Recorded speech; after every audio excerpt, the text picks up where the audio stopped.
March 1862. A bone-chilling rain pattered through the bare branches of a cedar grove just outside of Alexandria, Virginia. The heavy leaden sky hung low, and the mist smelled like wet soil and rotting vegetation. A group of soldiers gathered around a fresh grave, among them Sergeant William Hogan Higgins of Company D. He gripped his cap in his thick-knuckled fist, the rainwater dripping from the ends of his graying chevron mustache. The weight of the moment settled into Higgins' bones. He clutched his cap tighter. He ached for home, for his wife Mary Ann, for the smell of fresh bread in their kitchen, for the salty breezes on Popham Beach on a summer day. He was tired of sleeping in a canvas tent hardly suitable for a dog, tired of the bad coffee, and tired of writing letters home with news that kept getting worse.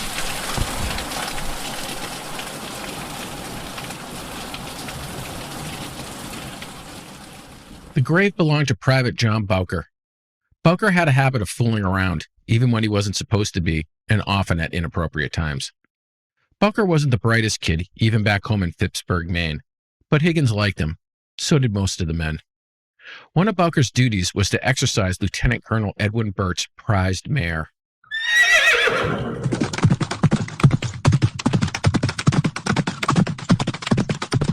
Two days earlier, Bowker thought it would be funny to spook the men in camp, kick the mare into a gallop, and send the boys scattering.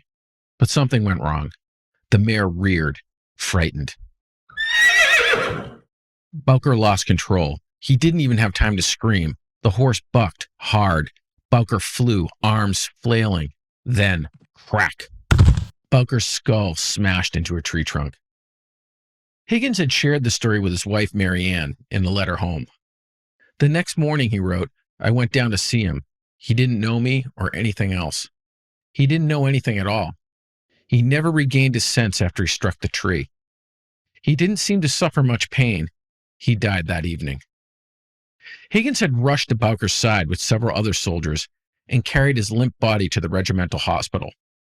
The surgeons did what they could, and Bowker was transported to a general hospital at nearby Fortress Monroe. But he didn't make it. Bowker's death cast a shadow over Company D of the Third Maine Infantry Regiment. Higgins was friends with Bowker's father back home in Phippsburg. He forced himself to write a letter to Bowker's father. It had been the hardest thing he had done since joining the Third Maine. In his letter to his wife, Higgins tried to raise Mary Ann's spirits, but his words were probably meant for himself. Cheer up, dearest, he wrote. The darkest hour is just before day. But war has a way of making men liars.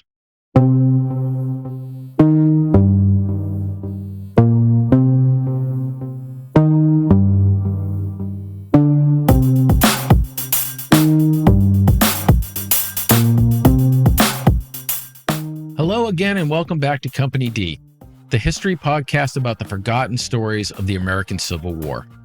History tends to remember the generals, the grand battles, and the politicians. But what about the regular people?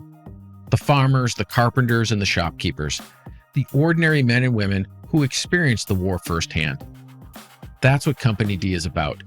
The individual stories of the soldiers from one regiment, the 3rd Maine Volunteer Infantry Regiment, and one company inside that regiment, Company D, mostly soldiers from mid-coast Maine. We have collected stories of courage and cowardice, sickness and survival, betrayal and loyalty, with plenty of mystery and intrigue in between. For me, the story is personal. My great-great-grandfather, Charles F. Snell, joined Company D while visiting his brother in Bath, Maine. At just 18 years old, his diary is a first-hand account of the experiences of Company D. That diary served as a starting point for this podcast. I'm your host, George F. Snell III. 3 for the price of 1.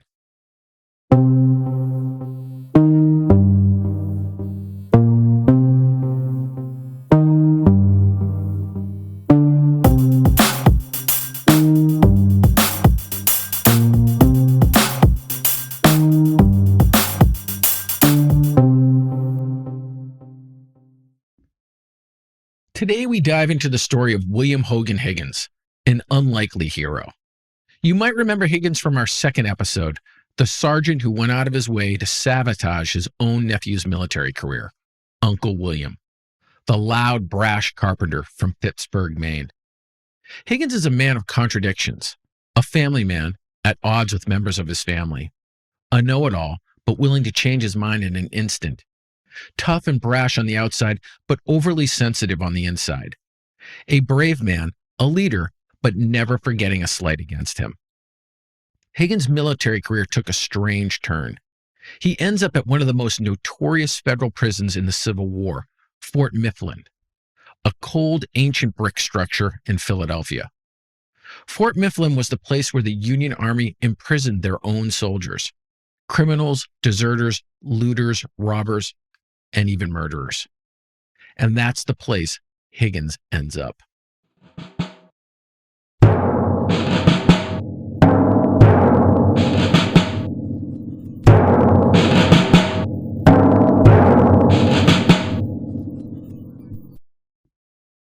Chapter 1. How a Bridge Explains William Hogan Higgins.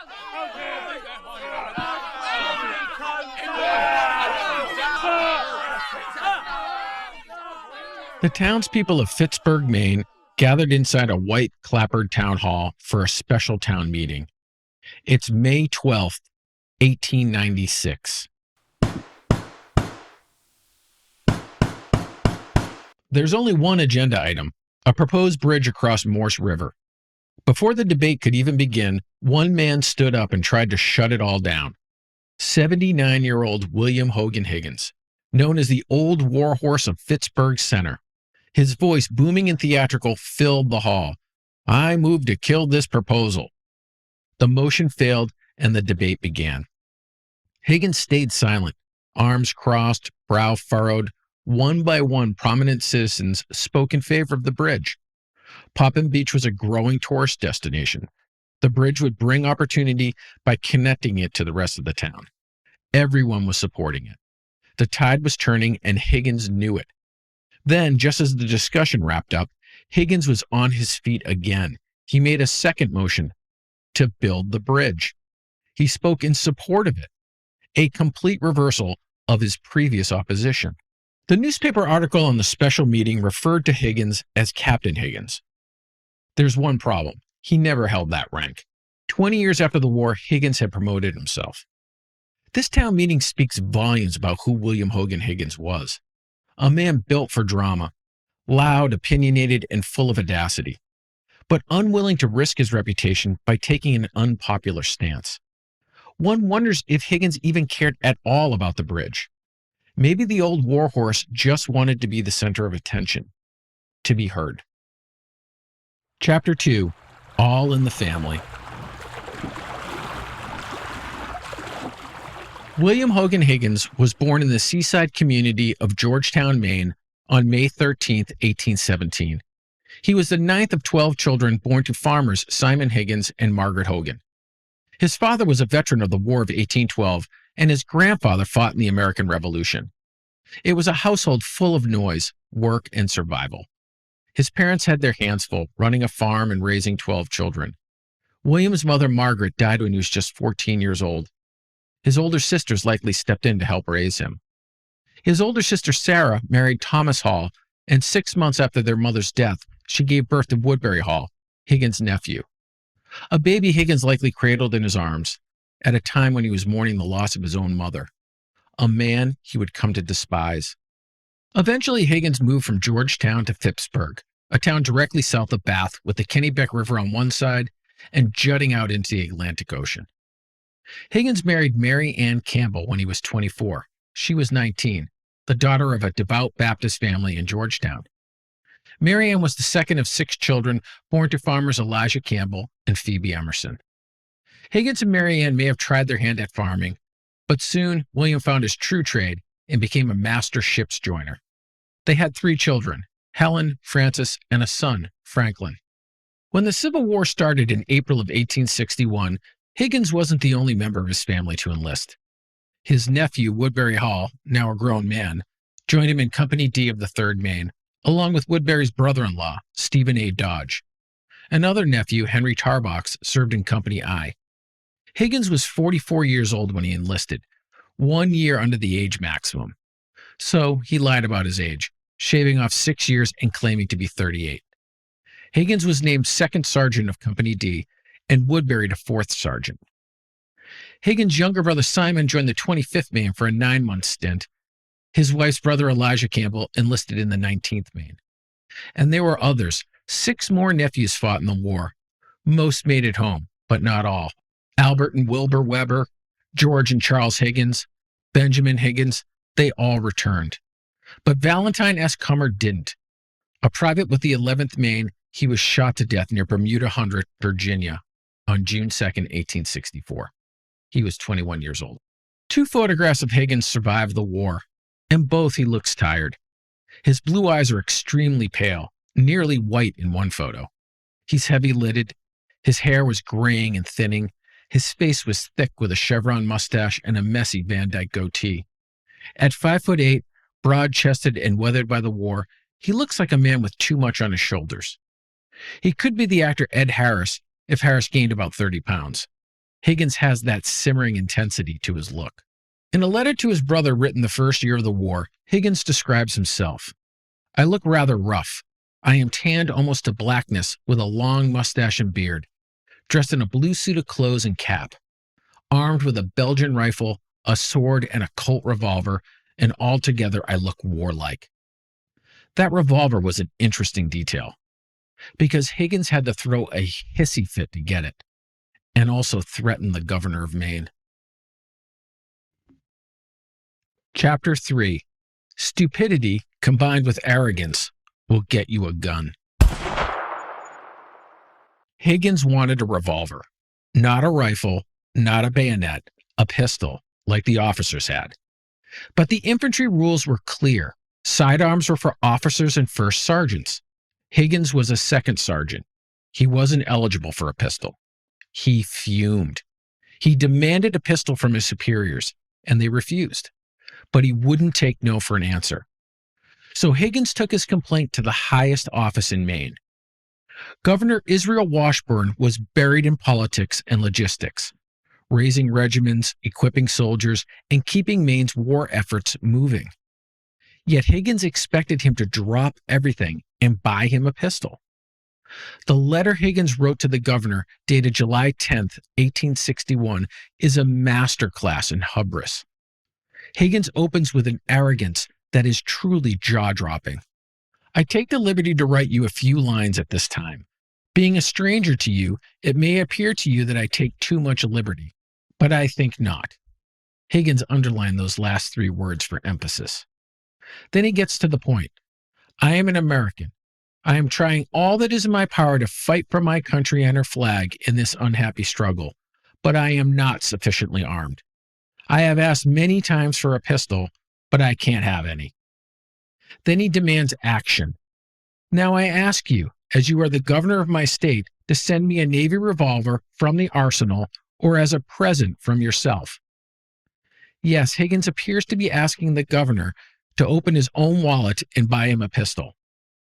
And finally, the line that makes this letter so remarkable. "I will wait patiently for your answer for 1 week, and if I ever return to Maine, I will call and see you, whether you send me one or not." Once again, Higgins underlined those final 3 words. A veiled threat if there was ever one. The rudeness, the arrogant righteousness, and that ominous ending. Somehow, despite this letter, Higgins was promoted to 1st Sergeant of Company D on September 21, 1861. 1st Sergeants got pistols. Higgins had his sidearm. But Higgins would come to regret writing that letter. Chapter 4. The Great and Awful Battle for Lieutenant.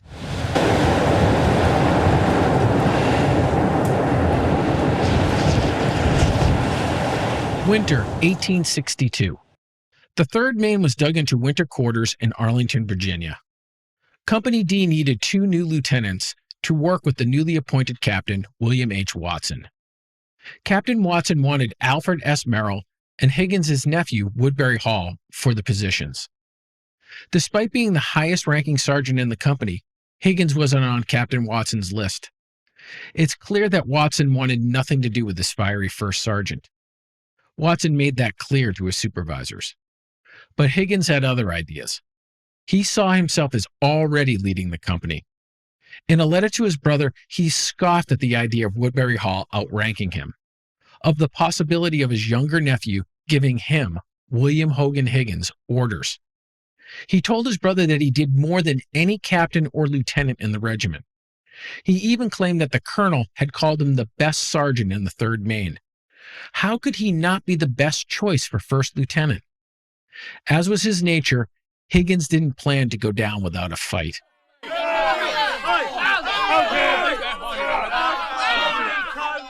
The process got ugly. Angry letters, threats, hurt feelings. Finally, Captain Watson was ordered to hold an election. The enlisted men of Company D would make the decision for themselves. They cast their votes. The results showed overwhelming support for William Hogan Higgins. It wasn't even close. Higgins won in a landslide. Captain Watson tallied the votes, clearly unhappy with the results. He downplayed them and urged Maine Governor Israel Washburn to appoint the two men he recommended, Alfred Merrill and Woodbury Hall. Watson insisted they were the best men for the job. Governor Washburn ignored the election. There was no way he was going to appoint the author of a threatening letter to lieutenant. Captain Watson got his wish. Alfred Merrill and Woodbury Hall were named first and second lieutenants. Higgins was passed over. He must have been furious. He rallied Company D behind him, and the men sent a letter to Governor Washburn that said, in part, "Sergeant Higgins is a firm man that always has his head clear. We know he is the man that will not leave us in our hour of danger." The letter was urgent, demanding. Words were underlined for emphasis. It sure sounded a lot like Higgins. The letter made it to Governor Washburn's desk. He ignored it, just like he ignored Higgins' previous letter demanding a revolver. Alfred Merrill was promoted to first lieutenant. Woodbury Hall was made second lieutenant. And Washburn, he got the last laugh. Because payback, as Higgins learned, is a bitch.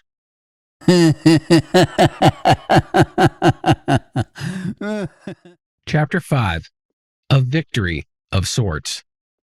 On June 4th, 1862, Higgins received sad news from home. His father was dead.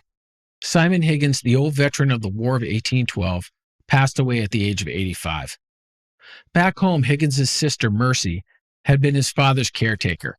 She was a 43-year-old widow working as a seamstress and looking after their elderly father. Mercy had done everything for their father. Higgins wrote to his brother, promising he would never forget Mercy's sacrifice. As his father's death weighed heavily upon him, Higgins did something he likely swore he would never do again. Higgins wrote to Governor Israel Washburn again, but this time he struck a different tone. His letter, dated July 12, 1862, a month after his father's passing, opened with something rare from him: restraint. "I have served my country faithfully for more than a year," he wrote. "I have been in every battle of the Third Maine, and I have been disappointed several times in my company." He lamented losing his promotion and then requested that Washburn give him a lieutenant's commission to another regiment. Higgins then played the sympathy card, mentioning that his wife was unwell and that he missed his children terribly. Then Higgins acknowledged the obvious. "I fear that you might be angry with me," he wrote. "This will be the last time I trouble you to grant me any favor." And this time he promised to be forever grateful. It seemed to work. On October 27, 1862, after Captain Watson's resignation, Higgins was finally promoted to second lieutenant of Company D. The victory must have been bittersweet, because Woodbury Hall was promoted to first lieutenant and Alfred Merrill to captain. One small consolation: at least he was rid of Captain Watson, who had resigned when he failed to get a commission to major. That must have made Higgins feel gratified. Chapter 6. Arrogance Doesn't Stop Bullets.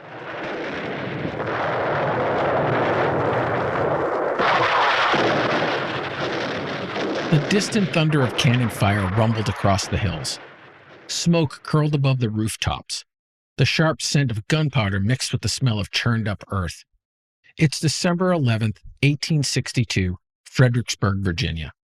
Newly minted Second Lieutenant William Hogan Higgins and the Third Maine marched into the small city nestled along the banks of the Rappahannock River. They spent the next 2 days in a state of confusion. Orders came, move forward, halt, set up camp, move again. The tension grew, nerves jangled. Soon they knew the battle was coming. Then on the morning of December 13th, the orders came. Shouldering their rifles, they moved to the river. At 10 a.m., after delays, they crossed the Rappahannock on floating pontoon bridges.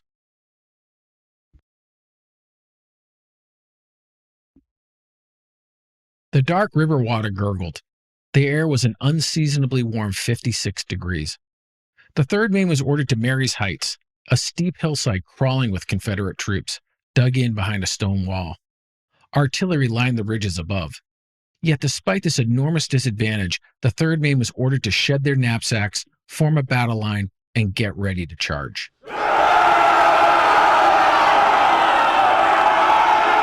Regimental Commander Colonel Moses Lakeman remembered the Confederate shells flying thick and fast over us. The Third Maine took position to support the Second Maine Artillery Regiment. Their objective was to protect the artillerymen and the cannons. They settled into position for 6 hours, long, brutal hours. Artillery shrieked overhead. Musket balls cut through the ranks. Thick smoke, nearly blinding sight lines. The Confederate sharpshooters shot any man foolish enough to leave his cover. Late afternoon, disaster struck. One of the Second Maine's cannons became disabled. The regiment's horses had all been killed. There was no way to pull it back. Then movement on the ridge. The Confederates charged, aiming to seize the gun. The Third Maine met them head on. Musket fire at close range, the clang of bayonets. The rebels fell back. Under covering fire from the Third, the Second Maine hauled the cannon back to safety. By day's end, on December 13th, it was clear Fredericksburg was a terrible defeat. Union forces suffered catastrophic losses. The Union attempted 14 separate assaults on Mary's Heights and Prospect Hill. 14 attacks, 14 failures. Not one charge had gotten within 100 feet of the Confederate line. The Union lost more than 6,500 soldiers in those futile attempts. The Third Maine's toll, 3 dead, 25 wounded, and 4 missing. This would be William Hogan Higgins's last fight with the Third Maine. During that last desperate clash on December 13th, a bullet tore through Higgins's leg. He collapsed on the battlefield, unable to stand. His men dragged him out of harm's way. He was taken to a regimental hospital and then transferred to a general hospital in Washington, D.C. The old Warhorse of Pittsburgh Center would never return to Company D or to the Third Maine. Chapter 7, Double Secret Probation. November 1863. William Hogan Higgins was still in a Washington, D.C. hospital when he got the news. He had been promoted to first lieutenant, although he would be moved to Company C. He was finally on equal footing with his nephew, Woodbury Hall. Despite the pain from his wound, he must have felt great satisfaction. But there was a catch. Higgins never made it back to his new company or to the Third Maine. Months passed. Recovery was slow. When he could finally walk again, he received new orders. He was being reassigned. Special duty in Philadelphia. Fort Mifflin.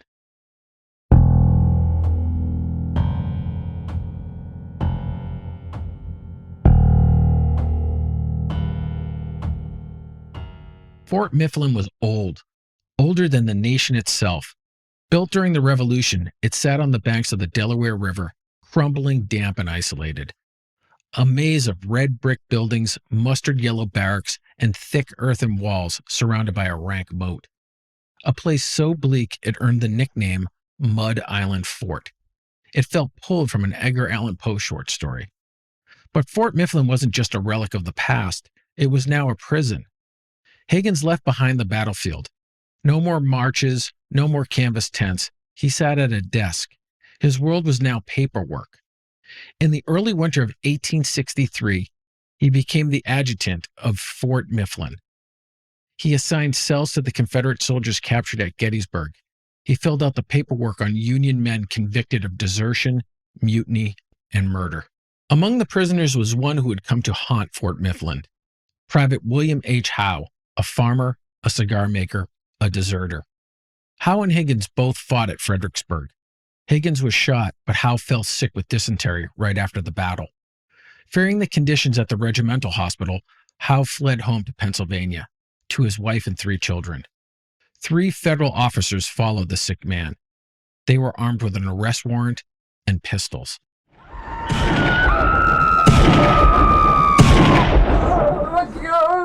The marshals weren't expecting Howe to fight back. After a gunfight, 1 officer lay dead. Howe fled, but he didn't get far. He was captured, tried, and convicted of desertion and murder. He was sentenced to death. He was imprisoned at Casement No. 5 at Fort Mifflin, a cell assigned to him by William Hogan Higgins. Howe's story spread. Soldiers wrote letters on his behalf. Even President Lincoln received pleas for clemency, but Lincoln never answered them. A gallows was built in the courtyard of Fort Mifflin. At noon, hands cuffed behind him, 24-year-old William H. Howe climbed the steps. On August 24, 1864, he became the only prisoner ever executed at the fort. Higgins didn't witness Howe's execution. By the time of the hanging, he had been discharged. Fort Mifflin had taken its toll on Higgins. The dampness, the cold, disease spread through the prison. Dysentery hit hard. Higgins fell ill. He was sent to U.S. General Hospital in Annapolis. There, he read about Howe's execution like everyone else. Bedridden, suffering abdominal cramps, fever, severe diarrhea, Higgins lost weight. On June 21, 1864, the War Department issued Special Order No. 215, releasing Higgins from duty. After 3 long years of war, William Hogan Higgins was heading home. Chapter 8, An Old Score. Higgins returned to Marianne, to his children. The Warhorse was back in Pittsburgh. He was 46 years old. When he left, his daughter, Helen, was a teenager. Now she was 23 and married. 6 months after his homecoming, Helen had a baby boy, Willie Frank Jewell. Higgins was a grandfather. Although he probably disliked Helen's new husband, Turner Jewell, a carpenter who avoided military service. Turner was also a drinker, moody and mean. He eventually abandoned Helen and his son, fleeing to Chicago in 1869. One wonders if Higgins didn't run him out of town for the way he treated his daughter. When Higgins didn't like you, watch out. Ask Woodbury Hall or Oliver Brackley, who became Higgins' new obsession when he got home. The war was winding down. The Confederacy was crumbling. Most veterans moved on, but Higgins couldn't let go. It wasn't in his nature. So when he got word about the whereabouts of Oliver Brackley, a deserter from Company D, he wasn't about to let it go. Brackley was a 21-year-old caulker in Bath when he enlisted as a private in Company D of the Third Maine. Raised in poverty in Avon, Maine, he moved to Bath to work the shipyards. He married young and perhaps thought joining the infantry would be an adventure. But the war wasn't what he expected. On October 28, 1862, a few weeks after the Battle of Chantilly, Brackley ran. He wasn't alone. Private James Kirkpatrick bolted with him. Kirkpatrick, a 6'1" carpenter from Canada, likely fled back to Nova Scotia. But Brackley was hiding in Boston. Here was another man, like Higgins' son-in-law, with a reputation for cruelty to women.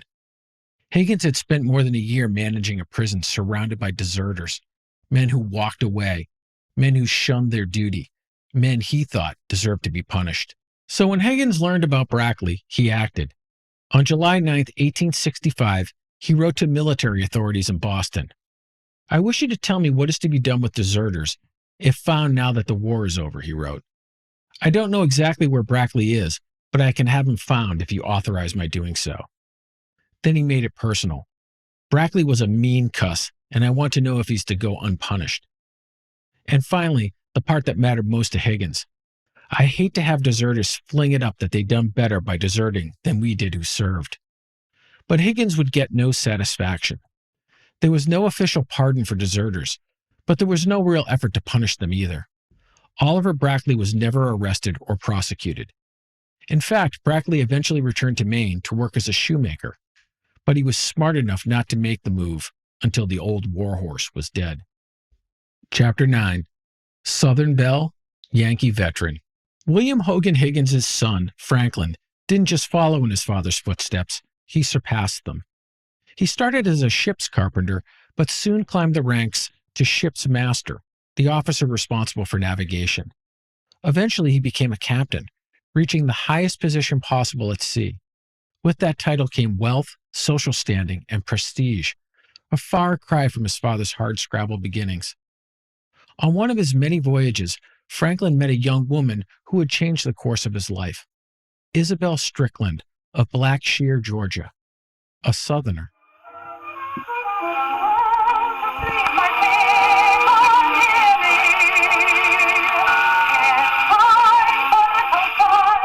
Isabel came from Southern wealth. Her father, James Strickland, was a merchant and farmer, and before the war, a slave owner.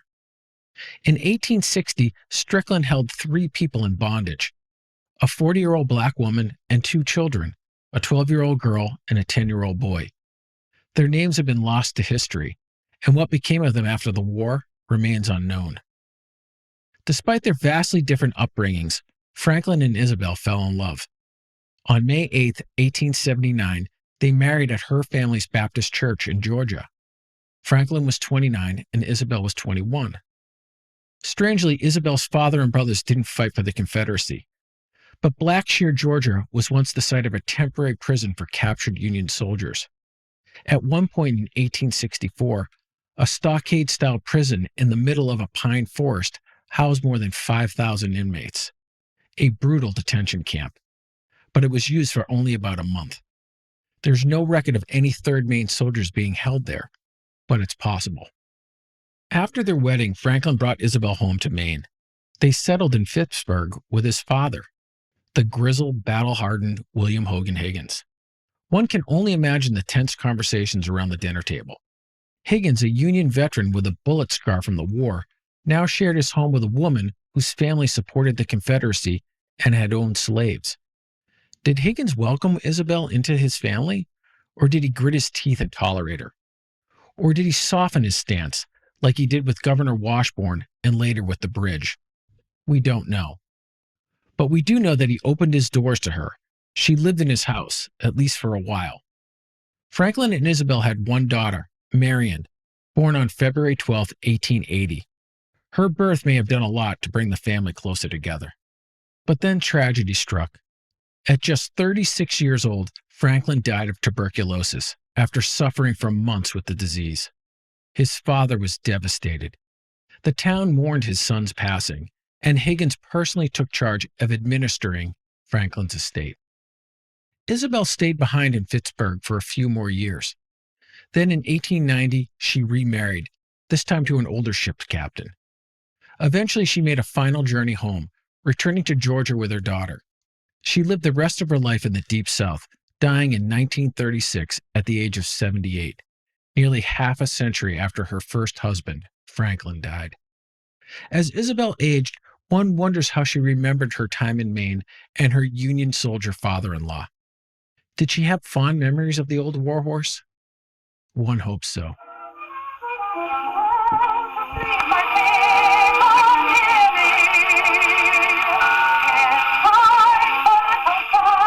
Chapter 10. Even death doesn't stop him. William Hogan Higgins spent the remainder of his years in Phippsburg. He was deeply involved in civic affairs and local politics. After 56 years of marriage, Higgins lost his beloved wife, Mary Ann, to a stroke on August 19, 1898. She was 75 years old. She was buried in the family graveyard known as Higgins Blaisdell Cemetery in Phippsburg. Her headstone carries a simple inscription, Mother. Higgins didn't last long without Mary Ann. He moved in with his now divorced daughter Helen, but his health declined quickly. Heart disease finally claimed him on June 21, 1900. He was buried beside Mary Ann, and his headstone mirrored hers. At the top it read, Father. But his marker also notes his service with the Third Maine and his rank. Not first lieutenant, but captain. Higgins, of course, never achieved the rank of captain. But finally, in death, he managed to surpass the rank of his old nemesis, his nephew, Woodbury Hall. A final act of defiance, a parting shot from beyond the grave. Maybe, just maybe, William Hogan Higgins, the old warhorse of Pittsburgh Center, got the last laugh after all.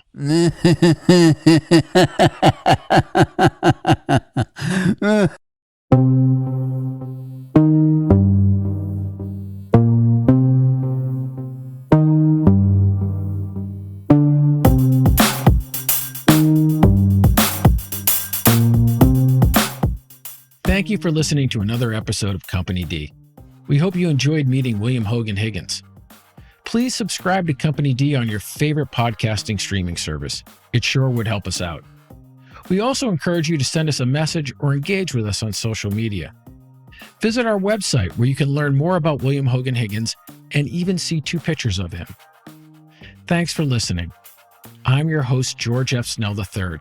See you next time. And remember, even old war horses can be civil now and then.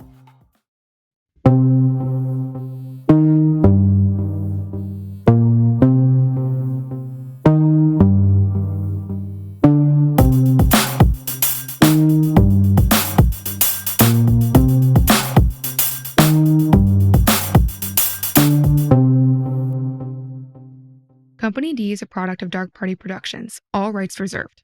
Unauthorized retention, duplication, distribution, or modification of copyrighted materials is strictly prohibited by law. Company D is written, hosted, and produced by George F. Snell III. Our editor and co-producer is Jay Brewer. The Company D theme music was written and composed by Jay Brewer. Sound effects and additional music were provided under Creative Commons License 0 by Freesound, Sound Bible, and the Library of Congress. We'd also like to thank Richard Moore for his Civil War battle sounds on Freesound. The views expressed in this podcast are those of the hosts and guests and do not necessarily reflect the opinions of any organization. This podcast is for entertainment purposes only and does not constitute professional advice. The content is provided as is with no guarantees of accuracy, completeness, or timeliness.